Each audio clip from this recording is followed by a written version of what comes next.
Bismillahirrahmanirrahim. Assalamualaikum warahmatullahi wabarakatuh. Apa kabar Bapak Ibu semuanya? Semoga selalu dalam keadaan sehat dan tetap semangat ya. Walaupun masa pandemi, kita tetap harus belajar dan tetap semangat dalam berkarya. Terima kasih kepada Bapak dan Ibu semuanya yang telah menyempatkan diri pada hari ini untuk mengikuti perkuliahan penginderaan jarak jauh atau Indraja. Sebelumnya, izinkan saya memperkenalkan diri, karena kata orang tak kenal maka tak sayang maka tidak akan semangat mengikuti pelajaran penginderaan jarak jauh pada hari ini. Perkenalkan, nama saya Yulifa Handayani. Bapak dan Ibu semua bisa memanggil saya dengan sebutan Yulifa atau Ibu Uli, boleh.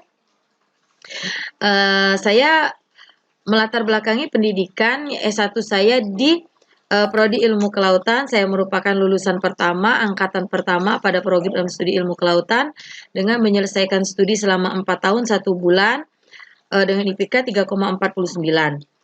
Selanjutnya saya menyelesaikan magister saya pada program studi Ilmu Lingkungan, di mana saya menyelesaikannya dengan tempo waktu 1 tahun 10 bulan dengan IPK 3,67.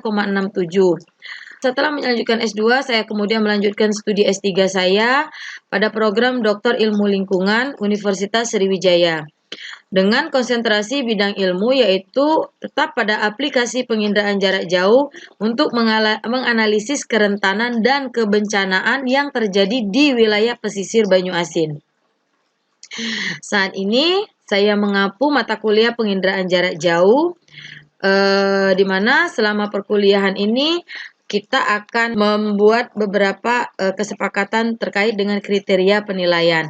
Pertama yaitu ada nilai tugas dan presensi. Di sini saya memberikan bobot 40%. Bobotnya cukup tinggi karena mengingat sekarang masa pandemi, jadi kegiatan akan lebih maksimal penilaiannya pada tugas dan tatap muka atau presensi kehadiran pada Zoom ataupun tatap muka secara langsung.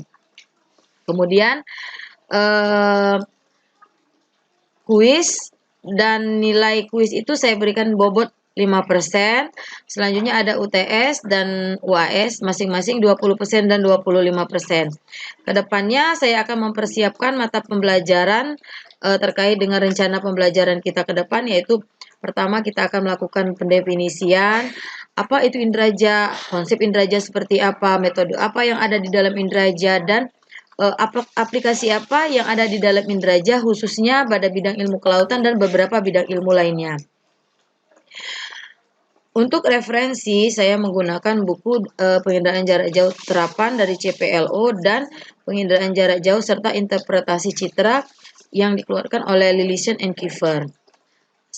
Untuk mendukung mata kuliah Indraja, saya mengikuti komunitas Esri Indonesia.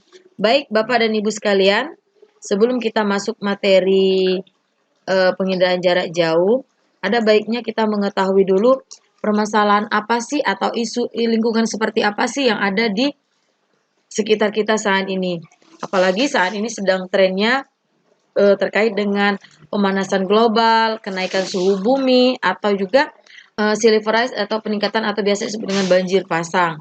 Karena kenapa saya sebut banjir pasang? Karena ini merupakan salah satu bidang kajian konsentrasi studi S3 saya, yaitu terkait dengan banjir pasang yang terjadi di wilayah pesisir Banyuasin. Sekarang karena begitu kompleksnya terkait dengan isu perkembangan yang ada di Kabupaten Banyuasin, terutama di pesisir Banyuasin, maka kita harus mengetahui lokasi itu seperti apa, luasannya bagaimana, waktu yang kita gunakan untuk analis seperti apa. Dan untuk mendapatkan data-data yang akurat terkait dengan lokasi yang akan kita kaji atau suatu daerah yang akan kita kaji, kita memerlukan suatu teknologi. Ya, teknologi inilah yang akan kita manfaatkan untuk mengekstrak data-data yang kita perlukan, yaitu teknologi penginderaan jarak jauh. Maka di sini kita dapat mempelajari apa itu penginderaan jarak jauh, seperti apa penginderaan jarak jauh itu, dan aplikasi apa yang dihasilkan dari penginderaan jarak jauh itu, sehingga dapat kita gunakan dalam kehidupan kita sehari-hari atau kita aplikasikan pada kehidupan kita sehari-hari khususnya dalam bidang ilmu kelautan dan beberapa bidang ilmu lainnya. Apa itu penginderaan jarak jauh?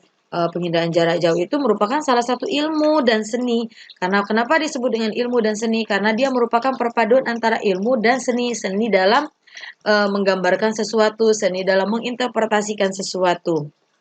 Jadi kita dapat memperoleh informasi tentang suatu objek, daerah, kajian, fenomena dengan melakukan analisis data yang diperoleh melalui alat perekaman berupa sensor. Selanjutnya, komponen-komponen apa yang ada dalam penginderaan jarak jauh?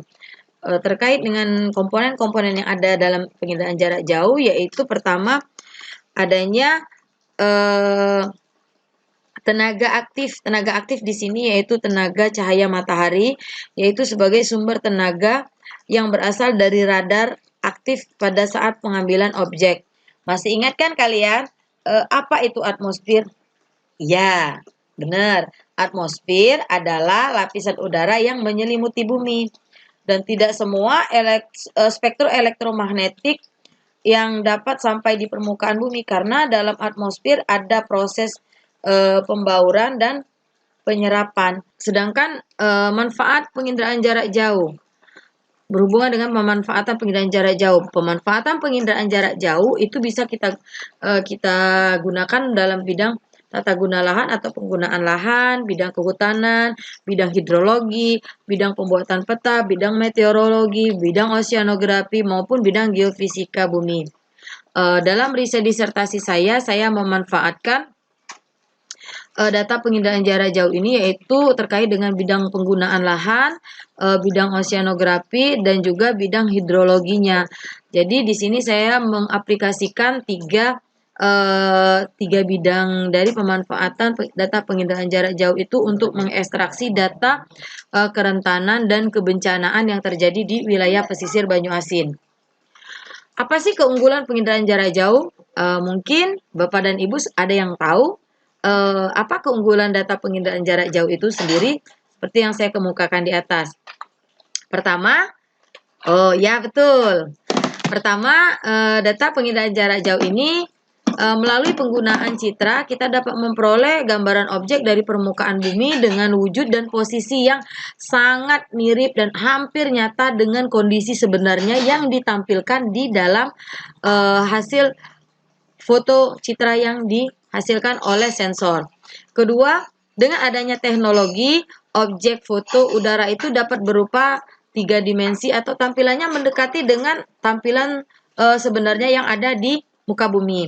Ketiga, yaitu melalui citra kita dapat mengetahui gejala apa sih atau kenampakan apa sih yang ada di permukaan bumi itu, sehingga kita dapat melakukan membuat kesimpulan terhadap fenomena atau gejala yang ada yang ditampilkan dari citra yang kita perlukan. Keempat, dari citra penginderaan jarak jauh ini kita dapat menggambarkan objek dengan cepat bahkan di wilayah yang sulit dijangkau sekalipun dan dengan wilayah yang jauh relatif besar dan luas. Sekarang kita masuk dalam aplikasi yaitu permasalahan apa, isu apa yang ada di lokasi penelitian. Isu apa yang ada di lokasi penelitian. Di mana kita ambil case studinya yaitu wilayah pesisir Banyuasin. Kita tahu wilayah pesisir Banyuasin wilayah yang luas dengan garis pantai yaitu sepanjang 275 km.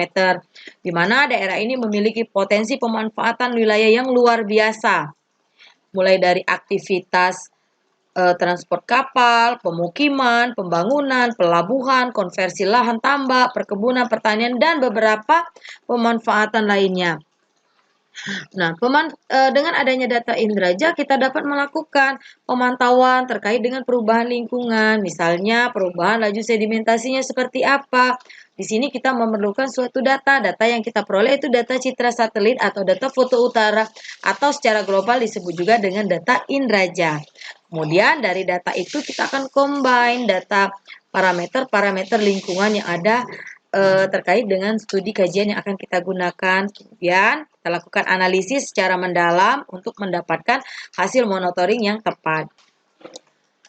Di sini kita akan melakukan proses analisis citra Lensset. Citra Lensset itu kita mulai dari pertama yaitu melakukan import citra. Import citra yaitu data yang berupa data geotiff, itu kita import menjadi data Earth untuk analisis data raster. Untuk data analisis di ArcGIS kita menggunakan Imagine.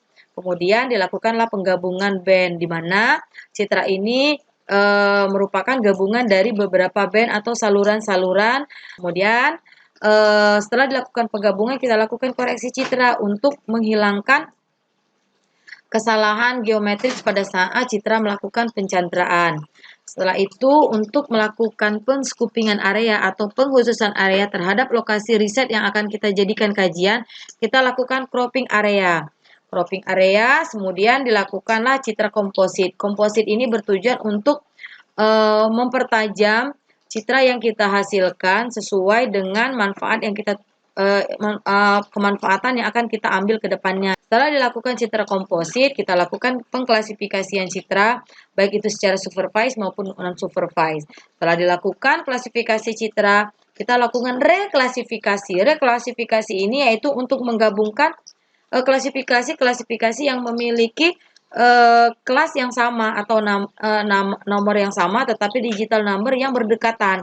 Kemudian setelah dilakukan reklasifikasi, buatlah suatu formulasi.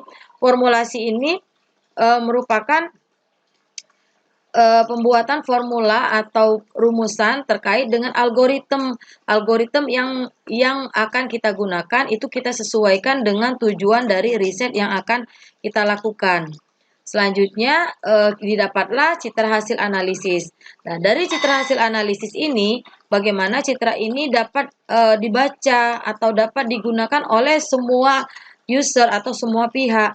Maka kita buatlah layout citra. Setelah itu kita gunakan layout itu untuk pembuatan peta tematik sesuai dengan tujuan yang akan kita gunakan. Dan ini merupakan salah satu contoh dari hasil layout terkait dengan perubahan lingkungan yang ada di wilayah pesisir Banyuasin, khususnya ya ini contohnya yaitu di Pulau Sarang-Elang, di mana pada tahun yang biru muda ini merupakan perubahan sedimentasi yang terjadi. Yang warna pink hijau ini merupakan vegetasi lama, yang pink ini merupakan vegetasi yang baru. Dan yang warna biru muda ini merupakan sedimentasi yang belum menjadi pulau. Yang seperti ini, nah yang biru muda itu bentuknya seperti ini, sedangkan yang warna hijau itu merupakan contoh dari vegetasi ekosistem mangrove pada tahun 1978. Dan yang pink ini merupakan ekosistem mangrove yang ini pada tahun 2020 sampai dengan 2019. Dan ini merupakan contoh dari perubahan tata guna lahan yang ada di lokasi tersebut. Dari tahun 92, 2003, dan 1992. Ini merupakan perubahan lahan yang terjadi di kawasan Tanjung Api-Api. Dan untuk laju data sedimentasi bisa kita lakukan pembuatan grafik dengan menggunakan bantuan Excel. Seperti ini hasilnya. Kemudian data ini bisa kita gunakan untuk analisis selanjutnya. Demikianlah materi pelajaran singkat kita pada hari ini. Mungkin ada pertanyaan dari Bapak dan Ibu semuanya. Saya persilakan. Oh iya, untuk pertemuan selanjutnya kita akan melakukan aplikasi secara detail terkait dengan perubahan garis pantai yang terjadi di wilayah Tanjung Carat. Oke, itu aja materi perkuliahan kita pada hari ini. Apabila ada pertanyaan yang di luar jalan materi bisa disampaikan melalui email atau website saya atau juga melalui telepon saya bisa ditanyakan. Semoga dengan mata kuliah pengindaan jarak jauh ini dapat memberikan informasi kita lebih detail lagi terkait dengan riset apa yang akan kita ambil ke depannya.